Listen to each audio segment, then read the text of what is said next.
नमस्कार मित्रांनो, स्वागत आहे तुमचं आजच्या आपल्या अजून एका नवीन व्हिडिओमध्ये. राईट, आज जर आपण बघितलं FIDIची ॲक्टिव्हिटी, तर त्यामध्ये काय दिसतं. FIने जर बघितलं काल जवळजवळ 819 CRची काय केली आहे, सेलिंग केली आणि DIने काय केलं, जवळजवळ 418 करोडची काय केली, सेलिंग केली. म्हणजे दोघांचा जो कालचा व्ह्यू होता तो पूर्णतः निगेटिव्ह होता आणि काल मार्केट पण त्याच पद्धतीनं पडताना आपल्याला बघायला भेटले.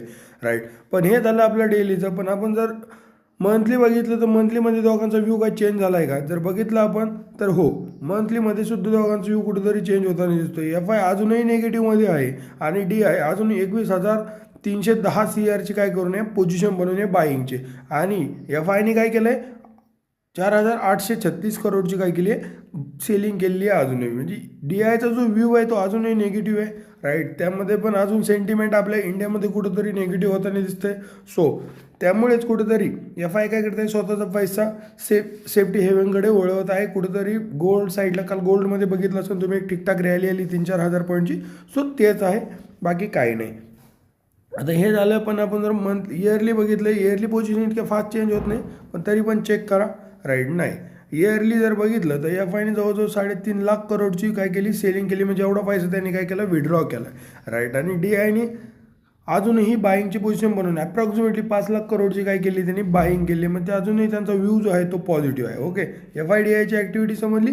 आता त्यानंतर आपण बघूया की मार्केटमध्ये काय, ग्लोबल मार्केटमध्ये काय चालू आहे. ओके, आता ग्लोबल मार्केटमध्ये जर बघितलं, राईट, आजचा परत एकदा तेच आहे. गिफ्ट निफ्टी अजूनही पूर्णतः निगेटिव्ह आहे. राईट, सो आज परत एकदा इंडियन मार्केट कुठेतरी निगेटिव्ह ओपनिंग होताना दिसेल आपल्याला. राईट, जी ओपनिंग असेल ती नक्कीच निगेटिव्ह असेल, बिकॉज गिफ्ट निफ्टी कुठेतरी निगेटिव्हमध्ये चालू आहे. राईट, म्हणजे इंडियामध्ये अजूनही, आणि मेन म्हणजे काय माहिती आहे का, ॲव्हरेजिंग झालेली नाही मार्केटमध्ये. राईट, सो टेक्निकली कधी विचार करा. मी काल व्हिडिओमध्ये सांगितलं तुम्हाला मी तो आंदोलनाचा व्हिडिओ बनवला आहे. त्यामध्ये मी डिटेलमध्ये सांगितलं आहे कोणता आंदोलनाचा इम्पॅक्ट इंडियाच्या मार्केटवरती होतो. राईट, तसं नसतं अंधाधुंदी ट्रेड करायचं नाही, लॉजिक बेस्ड ट्रेड करायचा.